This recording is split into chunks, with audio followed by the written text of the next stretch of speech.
We're joined by Congressman Paul Gosar of Arizona. Paul is a member of the House Committee on Oversight and Government Reform. And Paul, if I am not mistaken, you were the first member of Congress to call for Eric Holder to step down. You have to be pleased with the news that he's finally exiting very soon. I am pleased, JD, but it's a sad day that when you applaud the announcement of a resignation of the Attorney General, when you expect them to uphold the Constitution and the laws of the land. It's a sad day. Well, it certainly was sad for the president. He was very sentimental yesterday as there was a ceremony. Let's take a look at what the president had to say yesterday in thanking Attorney General Holder. So I just want to say thank you, Eric. Thank you to the men and the women of the Justice Department who work day in and out for the American people. And we could not be more grateful for everything that you've done, not just for me and the administration, but for our country. Yeah, well, that's the view from the White House, not that same view on Capitol Hill, Paul. Whole lot of your colleagues in Congress tweeted out some opinions on General Holder. Our mutual friend Pete Sessions of Texas wrote this or tweeted this: now that Eric Holder is resigning, my hope is that the next Attorney General respects the rule of law. Paul, through all the scandals, through all the misconduct, is the basic criticism of Eric Holder this: he turned the Department of Justice into the Department of Injustice?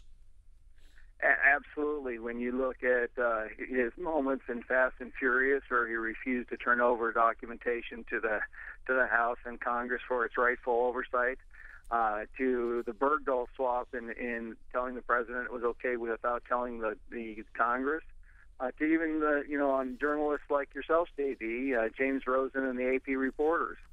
He fundamentally has changed the Department of Justice and has helped pursue what the president was fundamentally changing America. So he was the chief architect in establishing the lawlessness that we see in Washington, D.C. One friendly amendment to your remarks, Paul. I'm a commentator rather than a journalist, certainly not by Washington standards, but your point is well taken. Now take us through what transpires in the Congress. The contempt finding is still active, is it not?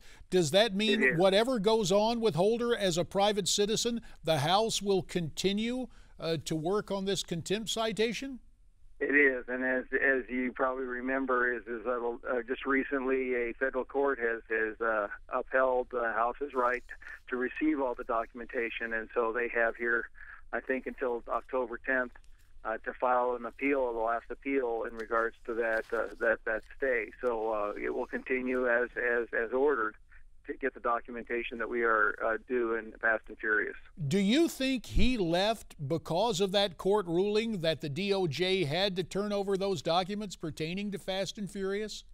I think it's one of the things, but I also think that they are very afraid that the Senate will flip hands to the Republicans, which would mean it would be very hard to replace Eric Holder with somebody the president truly likes. Because as you know, Senator Reid, the majority leader in the Senate, has broken the filibuster rule in regards to appointees, confirmation of appointees. So, Paul, as we take a look at this, the selection process for the next Attorney General, we understand that Al Sharpton has claimed a place at the table.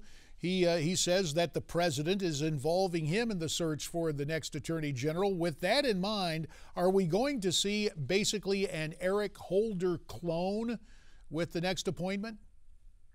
I think you do, but I would suspect a female minority that looks like a lot like the thought process of Eric Holder as well as the president. So I wouldn't be surprised that he tries to paint Republicans and anybody that would oppose him with a lady and being a minority. So that's what I would actually suspect.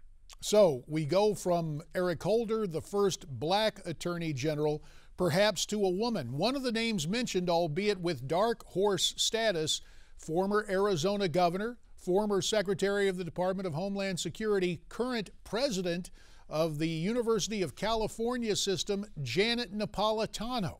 Do you think there is a chance that Jano, as we not too affectionately call her, might be that choice?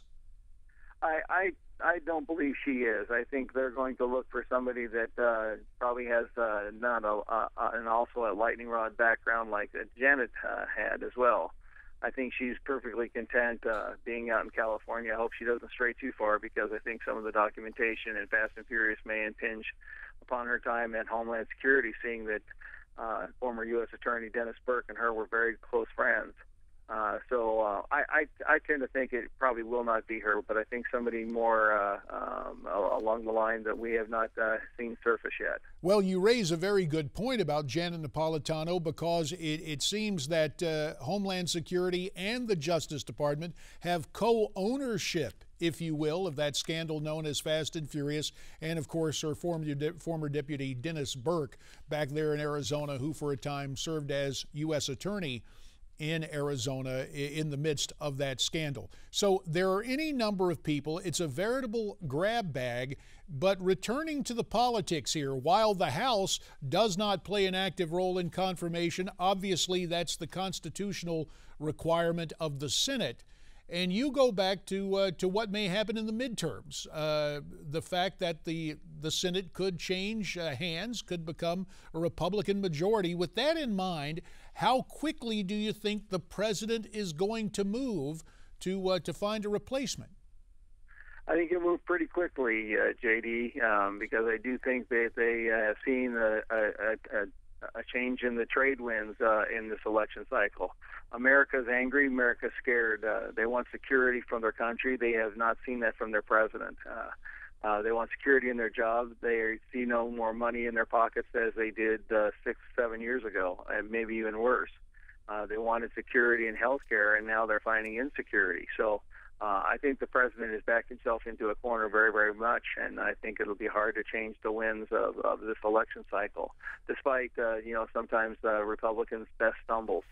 Let's go back to the name game here. There was some talk about Deval Patrick, the governor of Massachusetts, a close friend to the president. But given what is going on with the Senate, regardless if it stays in Democratic hands or possibly switches to the Republicans, this whole notion of senatorial courtesy, could we see someone like a Claire McCaskill, the senator from Missouri, perhaps as the president's pick? Obviously not part of his inner circle, but given the Senate's proclivity to approve one of its own, might that be the president's course in action? It's always possible, but I'm thinking somebody along the lines that we may not even be able to put our finger on. Maybe a prominent judge or a U.S. attorney throughout the cycle that he's actually put into place. So that would be my feeling, and I would hope that America would talk to their senators and hold their senators accountable. The collegiality of just appointing and confirming a presidential pick, shouldn't happen just randomly. We should demand that the next Attorney General be, ask questions about their adherence to the Constitution and the rule of law, and demand that. We know that the Senate can hold their feet to the fire, as we saw with the appointee or the person put up for the civil rights division of the Attorney General's That's where we will office. have to leave it. Paul Gosar, the congressman from Arizona who led the way in demanding Eric Holder's resignation. Sir, we thank you for your time. I'll be back with more after this.